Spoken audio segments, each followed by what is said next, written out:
Hey guys, KC Jilly here. I'm gonna have to use my heater tonight, so I came out here to the greenhouse to check stuff out. I'm gonna pick a bunch of maters that are there. But I was thinking, I remember when I was hunting for a heater and trying to figure out what was my best option. And for this 20-foot long, 10-foot tall by 10-foot wide greenhouse, if I was to hook up a little electric heater, it's going to run all night long. It's going to cost, and that's going to be all the time as far as I'm concerned. It may be just as cheap. I don't know. I didn't do wood heat. I was scared wood heat would dry things out. Out at my secret garden in my little shop, I got a wood heater.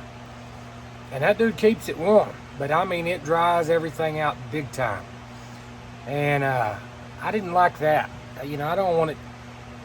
There's too much humidity in here right now, but I'd rather it be wet than dry. And so what I ended up going with was this MrHeater. It's a 30,000 BTU propane heater. And I've had it now. I built this greenhouse last year in October and used it a couple of times, and it got me through the winter, through the worst spells, and I was just learning how to do all this gardening stuff and everything. But I feel like it was a good investment, and this year it's carried me. We've had a couple of freezes, a couple of freezing temperatures, and what I've tried to do is be wise and not use it unless it's necessary. And figuring out when it's necessary is a big deal. And what I have come to the conclusion of after last year and now this year is that as long as it's 33 and up, you're going to be okay. As long as it's not going to stay down there close to freezing during the day also, because when the sun comes out, it's going to warm it up in here. Okay, so it can handle a couple of hours down there in the even mid to low 30s, as long as it's not freezing. But if it's going to freeze, you need to turn the thing on. My problem is I'm not getting up in the middle of the night. So when I go to bed with my family at 9, 10 o'clock at night, I'm coming out here and I'm running this thing. That is my only drawback to this. If I could afford to put some kind of thermostat in my house where I could just click it on from in there and this guy would come on out here, that'd be awesome. Okay? But I am not able to do that. So I have to come out here and turn it on manually, and I do that right before bed, usually 9 or 10 o'clock. So it will run from then until about 7 or 8 o'clock in the morning. So that's a lot of hours. So let me show you my setup. Okay guys, there's my MrHeater 30,000 BTU. Get up above it here. I'll show you.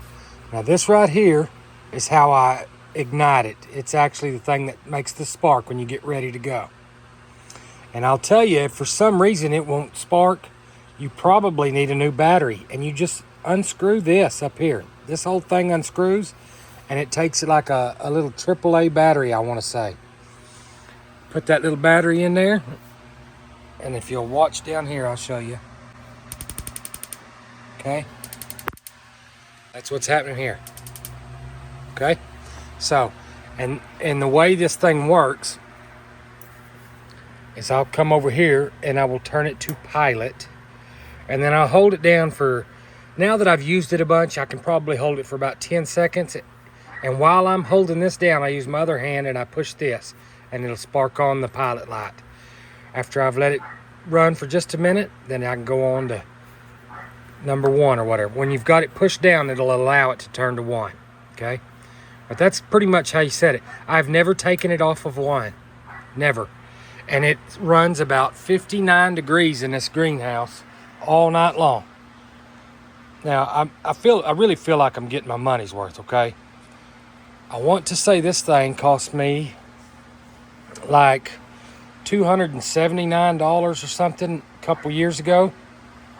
Okay, and I had to buy my little gas line you see down here underneath the yellow one, and this other one that goes to the propane tank. I've got a little, it's awful if you look at it, but this is how I stuck it all together, okay? I found some little bushings and got that stuff stuck together. Okay, and this thing has a little meter on it. I had to, here, let me tell you one thing that I did run into since we're looking at this. That just reminded me. Inside of this thing, you can see down here where it's black. The propane regulator that came inside of this thing was fouled up right off the bat. And I couldn't figure out what the deal was. And so it went kablooey on me down here, and I replaced it. This is pretty easy to tear apart, okay? I replaced that guy, but I went ahead and I got this hose that has another one up here. Okay, so if this one screws up, I'm still okay because I'm setting it up here anyway. And you can see I cheated for myself and I made a little blue mark on there. Between 9 and 11, it seems to keep this thing running real smooth. It also, that hose, you can't tell right now because it's wet, but it's got a gauge to show you when it's getting low.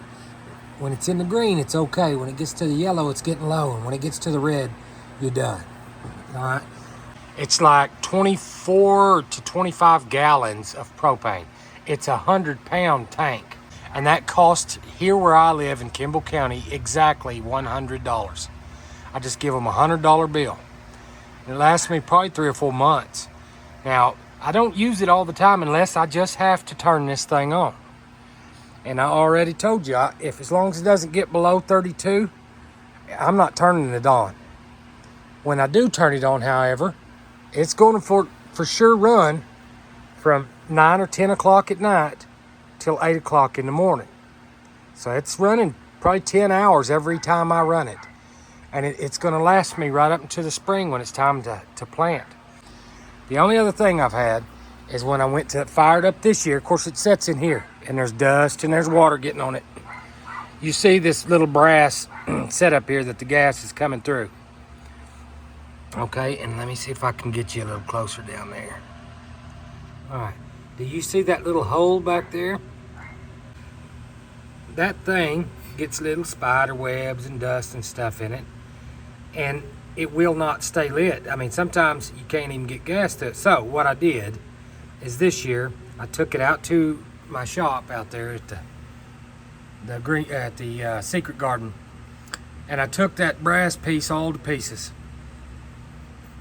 and I cleaned it out. I used a air wand. I blew it out real well, and I just took a Q-tip and I cleaned around in there with the Q-tip, twisted around in there, and then I took the air wand again and blew back through it because I wanted to make sure there wasn't no Q-tip in there.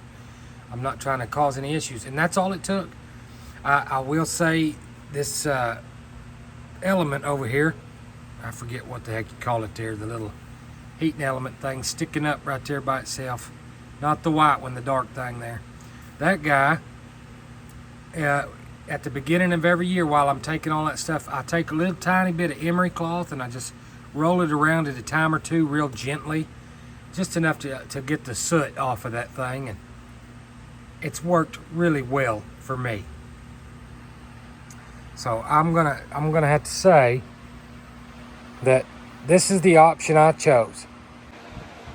So if you guys are looking to extend your season, the greenhouse already, that's your number one best friend, okay? But I'm telling you, when it's cold at night, if you don't have some way to heat it in here, there's no difference in here than outside, except for the wind and everything is not directly hitting it. It'll get as cold in here, sometimes even a degree or two colder.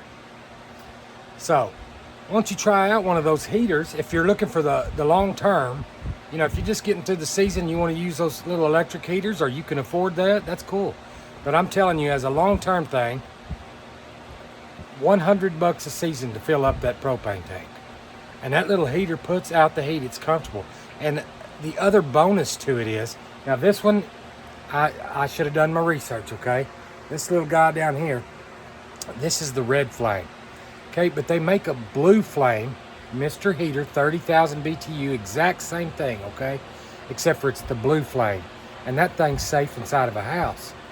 So if it got bad and the electric went out and I didn't have no source of heat in my house, I could steal this guy from the greenhouse and put it in my back part of my kitchen in here in my house, and we'd stay warm. So just things to think about, and I found that it was a good investment. And if you're curious about them, those are good heaters. And the propane is affordable in my opinion, as opposed to the electricity. And also it creates water in here. There's water in propane, okay? And you'll see it in the mornings when you come out here to cut it off. It'll rain on you when you open the door because it's just beaded up with water. So as opposed to a wood heater, which is gonna just dry this whole place out, okay? And we know that these plants, they like water, you know what I mean?